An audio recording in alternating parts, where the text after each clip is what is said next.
How's it hanging, Spidey Squad? We're back with another video, and today we're gonna go see Spider-Man No Way Home. It recently came out this past Thursday, and we're really excited to see it. As you guys know, we've been hyping this movie up for 5 months. Yeah, it's crazy. I'm just really excited. It's just, we've really been looking forward to seeing this movie, and yeah, we're not spoiling anything. We haven't seen it ourselves. We speculate that this will happen. Yeah, we know it said no spoilers. We have no idea what's going to happen. Now, however, at a certain point in the video, there will be spoilers, but we will give you the warning when that time comes. Yep. So we're going to actually be going to this movie in our suits, which is going to be really crazy, and I just hope it enhances the experience. How long do you think it'll take before they see us without our masks? Sorry, not that. Before they tell us to take off our masks. Put your bets in the comments. Yeah, I don't think it'll be long. Anyway, let's get on with this. Alright, so guys, we're at the theater right now and watch Spider-Man No Way Home. We're in costume, obviously. If they tell us to take off our mask, we won't hesitate. We promise.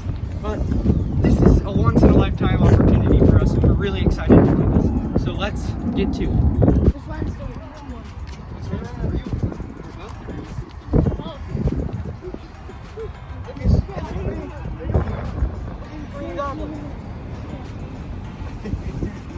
I think. Awesome. Thank you, guys. I'm gonna stay with it. Hey.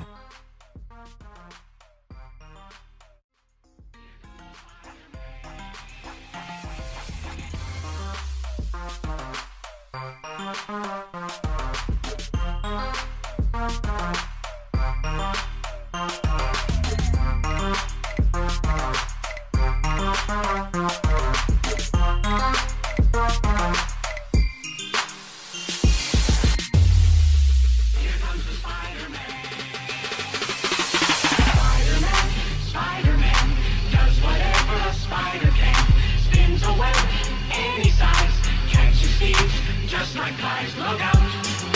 Here comes the Spider-Man.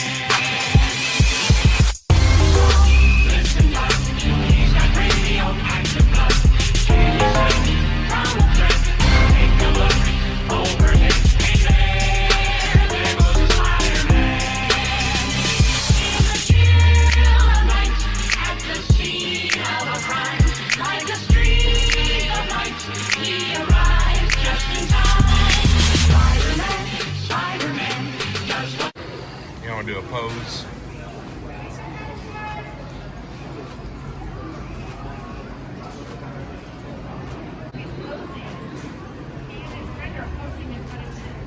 All right. Hey, you guys want a picture? Do you want a picture with Spider-Man? Yeah, I love it, but unfortunately we don't allow like full face coverage now. Yeah. So y'all take y'all pictures, y'all are good for now. When do we gotta take them off? In here or in there? Or just in here? Just All right. in here. Last picture, guys. Y'all gotta. This is it. Y'all gotta lose the mask after this. Claire, look at me. All right. All right. Okay, you can stop recording.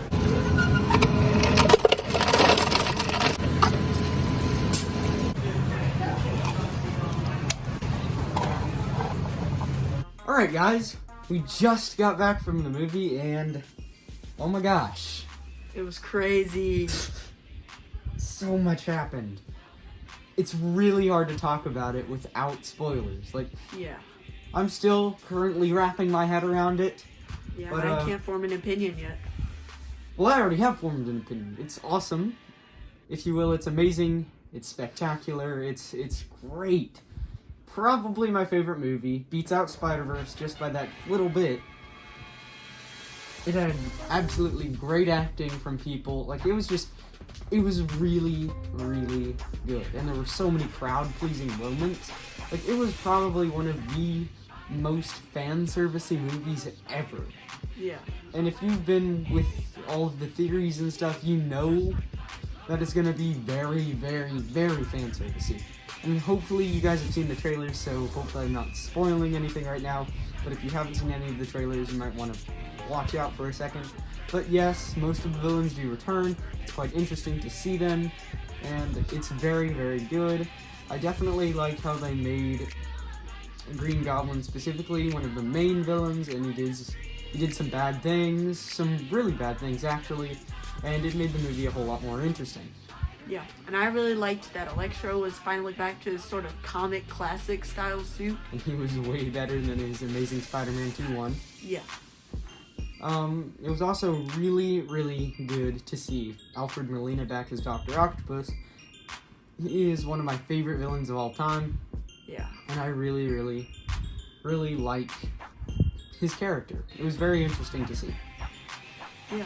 So I'm going to give a spoiler warning right now, so it'll be like 5 seconds. You guys just leave if you don't want to get leave spoiled. if you haven't seen the movie.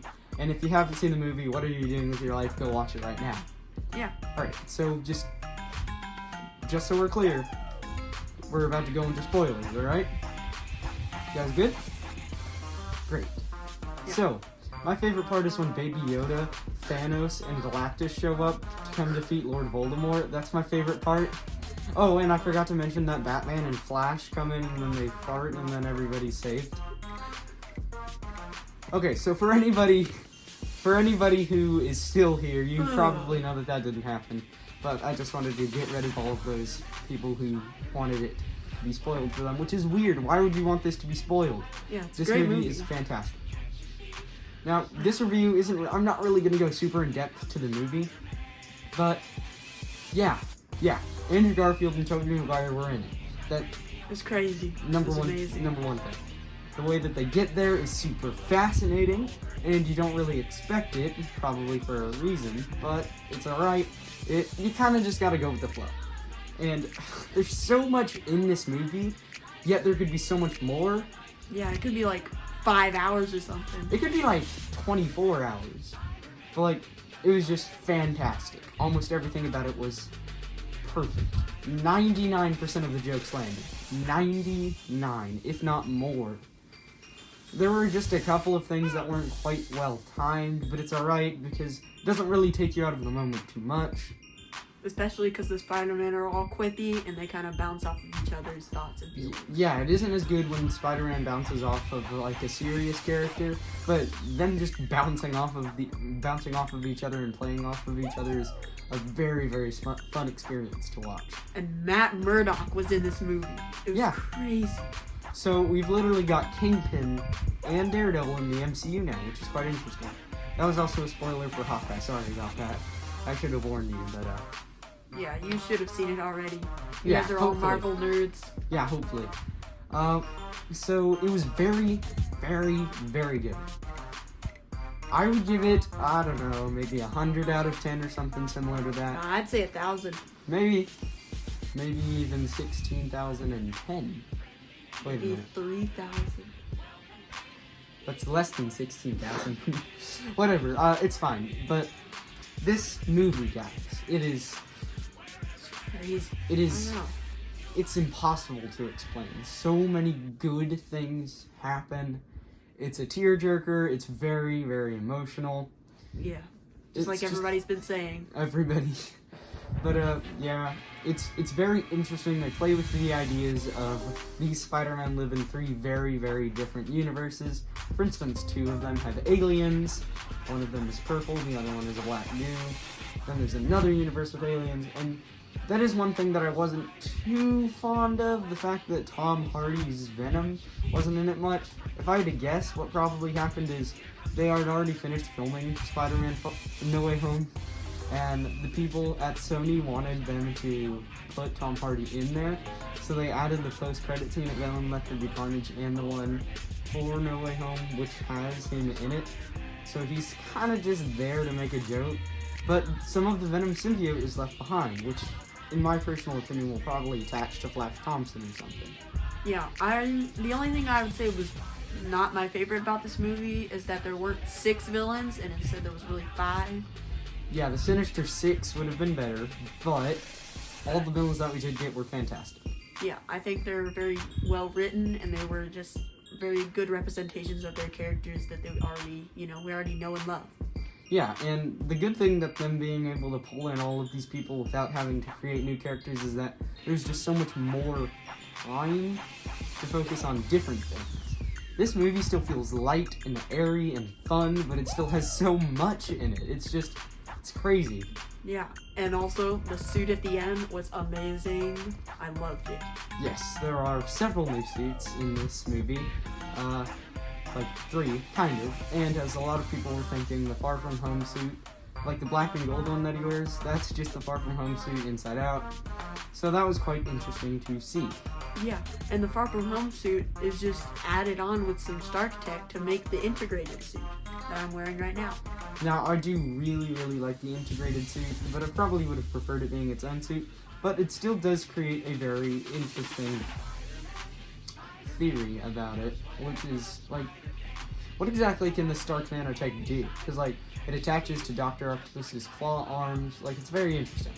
Yeah, and I don't know what I'm gonna do. I might get the suit, the new suit, in the end of the movie. I just really liked it, and I think I'm probably gonna get it eventually. One of us will likely.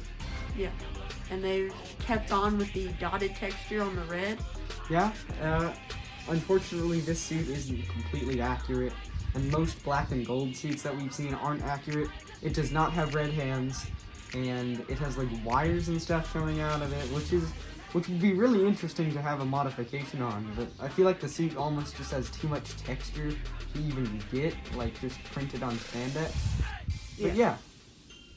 It was a very good and interesting movie, and everybody played off of each other really well. It was very, very fascinating.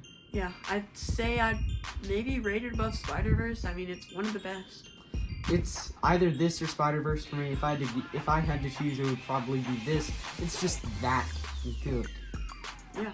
There are so many visual gags and so many jokes, and it's serious when it needs to be serious, and it's funny when it needs to be funny. And I like how Spider-Man decided to let his identity be hidden from everyone that he loves.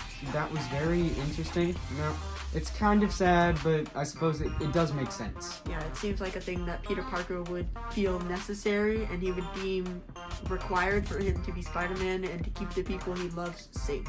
Agreed. Overall, I think this movie is probably one of the best superhero movies, if not the best superhero movie ever made. It is incredibly ambitious, the acting is top-notch, and it's just very, very fan-servicey, but not in the bad way. Yeah. To be honest, it really does kind of feel like a fan fiction that I would write, but...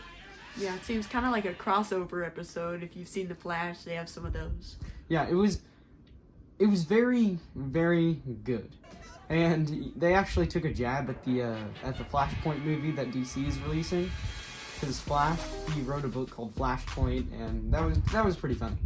Like, yeah. Flashpoint is kind of copying this, sort of. I don't know.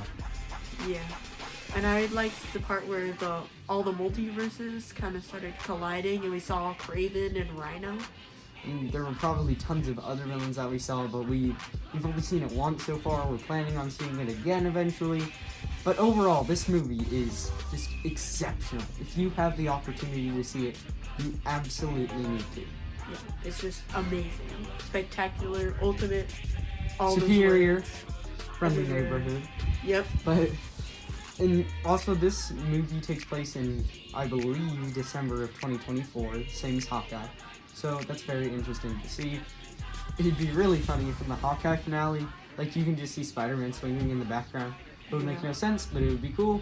Yeah, and I think that might be the same Christmas tree as in Hawkeye at the very end of the movie. It is. At the Rockefeller Center? Yes, it is.